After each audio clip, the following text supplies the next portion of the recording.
Thanks for joining us. Don't forget to like, comment, and subscribe to help our channel grow. Now, let's begin the story. In the quiet, beautiful town of Asheville, North Carolina, where the Appalachian Mountains paint the horizon, and life moves slowly, the brutal murder of Judge shocked the community. The sheriff, a respected figure in the town, was found dead in an abandoned hunting cabin miles from his upscale home. No one could have anticipated such a violent end for the man who once brought the law to the community. The 24-year-old daughter of Sheriff Douglas Cates found herself entangled in a web of manipulation, control, and obsession. What began as an affair soon turned into a suffocating obsession, culminating in a shocking murder that left the entire town shocked. As detectives pieced together the case, they uncovered a twisted story of events that blurred the line between victim and perpetrator. What was the real story behind the affair? Who had taken the sheriff's life, and why? The truth would reveal itself in a way no one saw coming, and the final twist would leave the community questioning everything they thought they knew.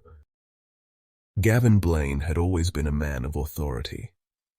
At 49 years old, he was a stable figure in the Buncombe County Courthouse, where he presided as a senior judge.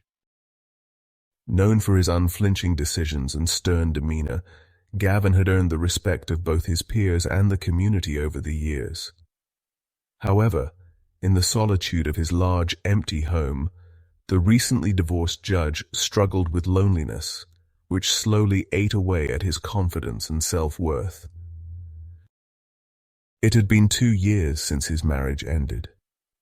His ex-wife, Kathleen, had left him after growing tired of the long hours and emotional detachment that Gavin's career demanded. Their children, now grown, had moved away, leaving Gavin with little but his work to fill the emptiness. His position, once a source of pride, now felt like a burden, and the life he'd built seemed empty without anyone to share it with. It was at a charity event hosted by the Asheville Art Society that Gavin first noticed her, Meera Cates. Unlike other young women in town, Meera, at 24, exuded a quiet confidence and creative energy that intrigued him.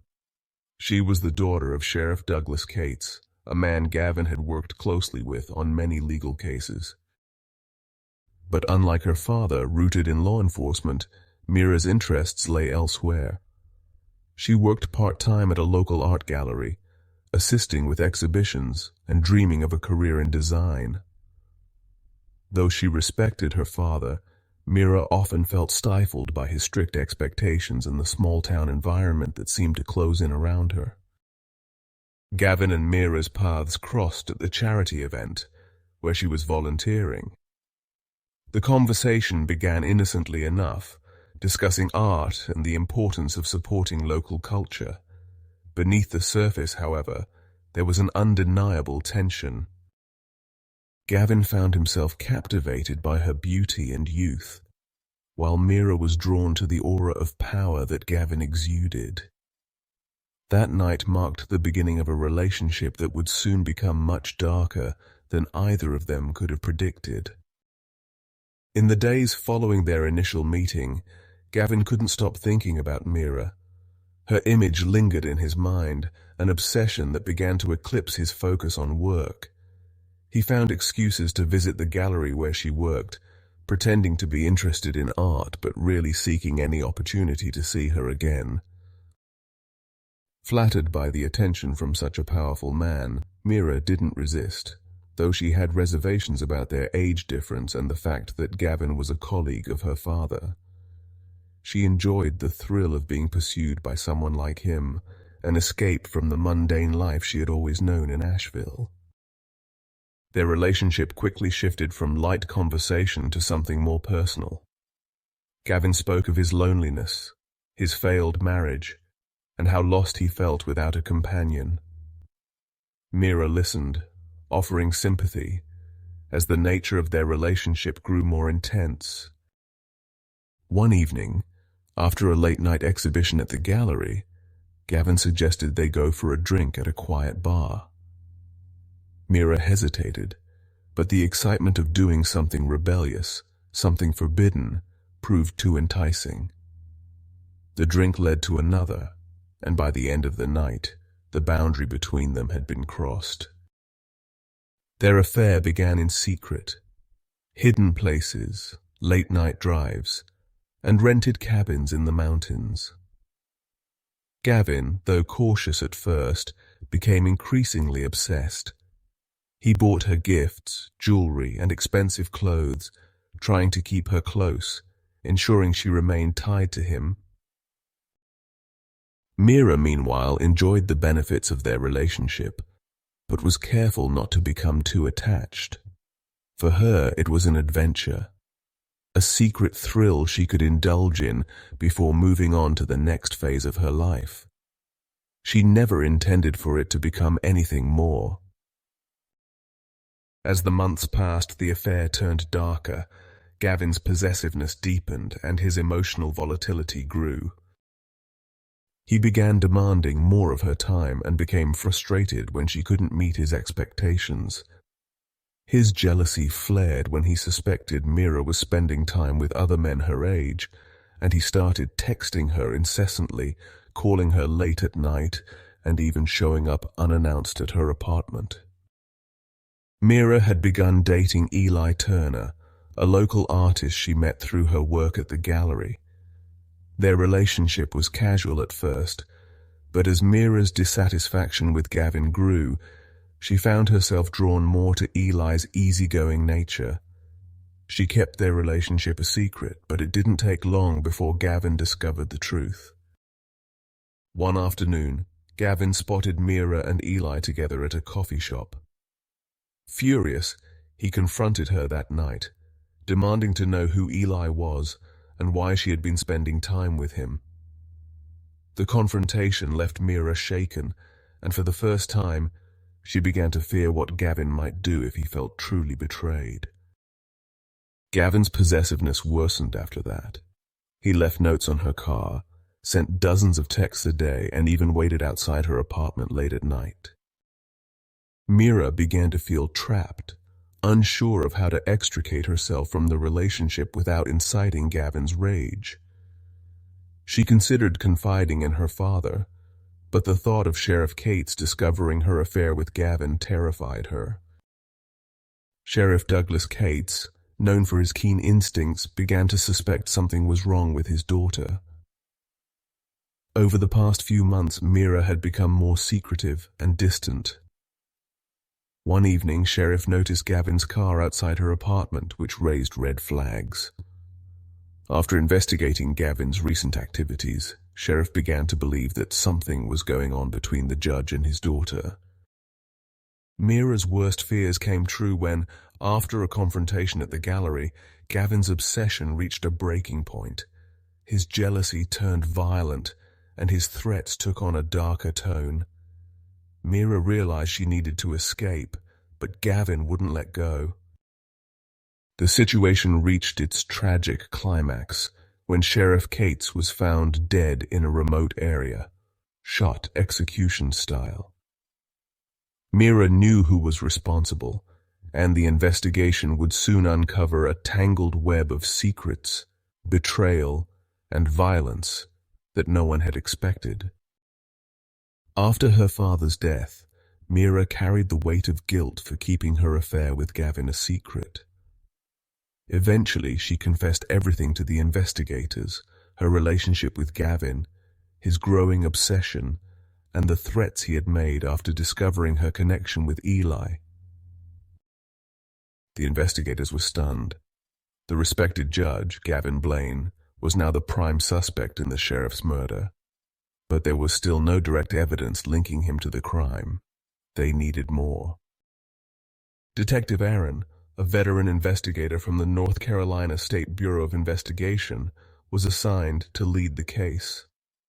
As he dug deeper into the murder, he quickly realized that the affair between Gavin and Meera was key to solving it.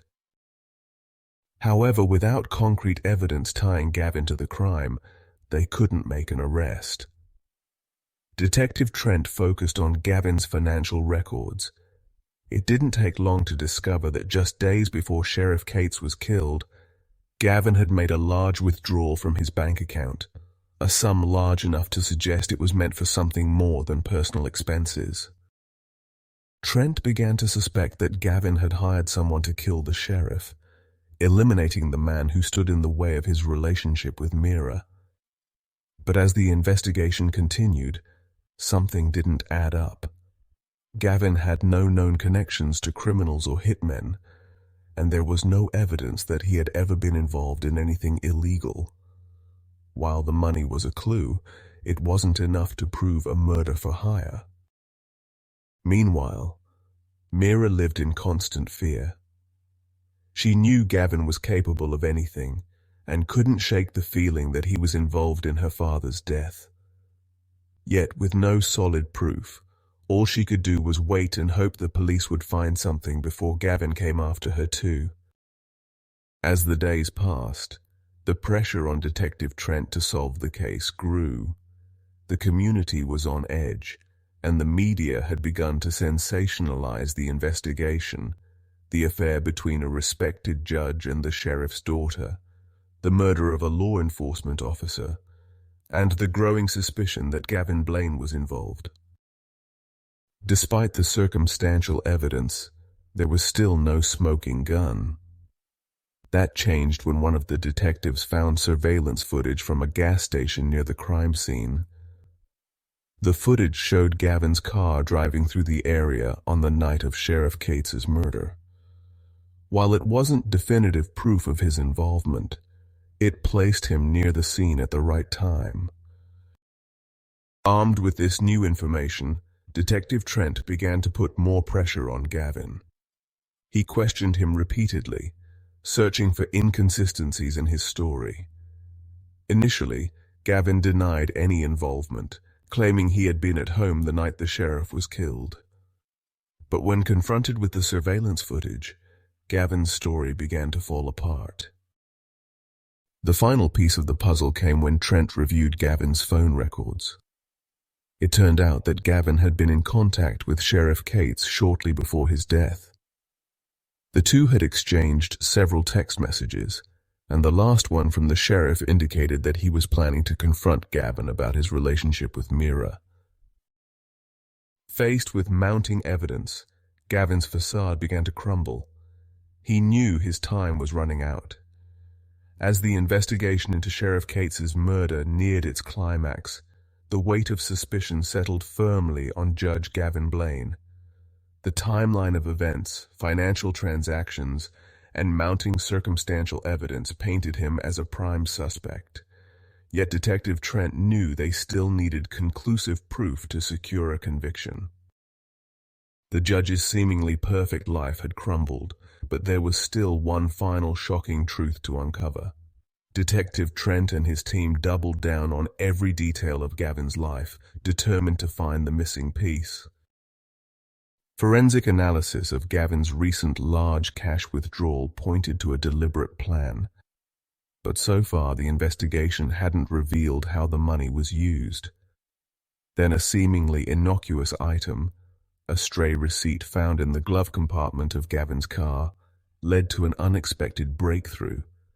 It was for a hardware store purchase made 2 days before Sheriff Cates's murder. The items listed included gloves, rope, and a shovel. The discovery of the receipt intensified the case against Gavin, hinting at a premeditated crime. While none of these items directly tied Gavin to the sheriff's death, the context was too suspicious to overlook. Trent surmised that Gavin had purchased the tools intending to stage the murder, or perhaps dispose of evidence afterward.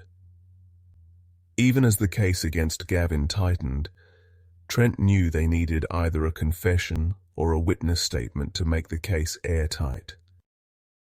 Detective Trent decided to take a calculated risk by bringing Meera in for questioning again, hoping that her emotions would lead her to reveal something previously hidden.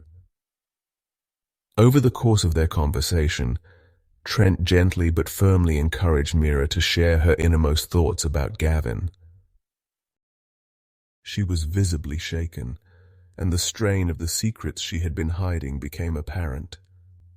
Meera admitted that she had known about Gavin's obsession for months, and that in his more desperate moments he had made dark, possessive comments about her father. She confided that Gavin had often said that if her father were out of the way, their relationship could finally be public, and the obstacles keeping them apart would disappear. While Gavin framed these statements as expressions of love, they felt increasingly menacing to Meera. This admission added fuel to the fire. Meera, though not directly implicated, had unknowingly become a catalyst in Gavin's deadly fixation. Trent shared her statement with his team, and they unanimously agreed it was time to confront Gavin directly. Equipped with their findings, Trent secured a warrant to search Gavin's home. The search turned up what they had feared: a handgun registered in Gavin's name, recently cleaned, but with faint traces of gunpowder residue. With the evidence mounting and his motives becoming clearer, it seemed inevitable that Gavin's meticulously concealed plans would soon be exposed. Detective Trent scheduled a formal interrogation with Gavin, planning to reveal the mounting evidence strategically in hopes of prompting a confession. When Gavin was brought into the interrogation room, he maintained an air of detached composure, as if convinced he could still talk his way out of the accusations. Trent began by outlining the findings: the suspicious financial transactions, the hardware store receipt, the timeline, and now the handgun with traces of gunpowder residue. As each detail was presented, a subtle shift in Gavin's demeanor became apparent. His initial confidence faded, replaced by a growing fear. After a long silence, Trent brought up Meera's statement, describing how she had detailed Gavin's controlling behavior, his obsession, and his repeated suggestions that her father's death could clear the way for their relationship. Gavin's face turned ashen at the mention of Meera's name. It was clear that despite everything, he had believed she would remain loyal to him. Realizing he was cornered, Gavin's composure finally crumbled. He stared at the table, his hands shaking. Then, in a voice barely above a whisper, he began to talk. At first his words were disjointed, but gradually the story came together. He explained the growing resentment he felt toward Sheriff Cates, who he saw as an obstacle to his happiness with Meera. Gavin described reaching a point where he believed he had no choice. His only option to be with Meera was to eliminate the person standing between them. As he spoke, the darkness of his obsession became clear, a twisted logic in which he viewed Sheriff Cates not as Meera's father, but as a mere impediment to his desires. Gavin confessed to the sheriff to a remote area under the pretense of discussing Meera. He admitted he tried to make the encounter appear amicable at first, hoping the sheriff wouldn't realize the danger until it was too late. But when the moment came, Gavin's nerves betrayed him, and the sheriff immediately sensed something was wrong. The confrontation escalated, and in a fit of desperation, Gavin shot Sheriff Cates. After the confession, the reality of his actions seemed to wash over Gavin in waves. His face turned pale, contorted with a mixture of horror and regret. But as he sat there, it became clear that he wasn't grieving the life he had taken. He was grieving the loss of the future he had envisioned with Meera. The case against Gavin Blaine was airtight. Following his confession, the trial, which took place over the next few months, drew intense media attention. The details of his obsessive affair with Meera and the murder of Sheriff Cates captivated the public. News outlets covered every moment, portraying the case as one of the most scandalous crimes in Asheville's recent history. The courtroom was packed daily with locals and reporters eager to catch a glimpse of the disgraced judge, once held in such high regard.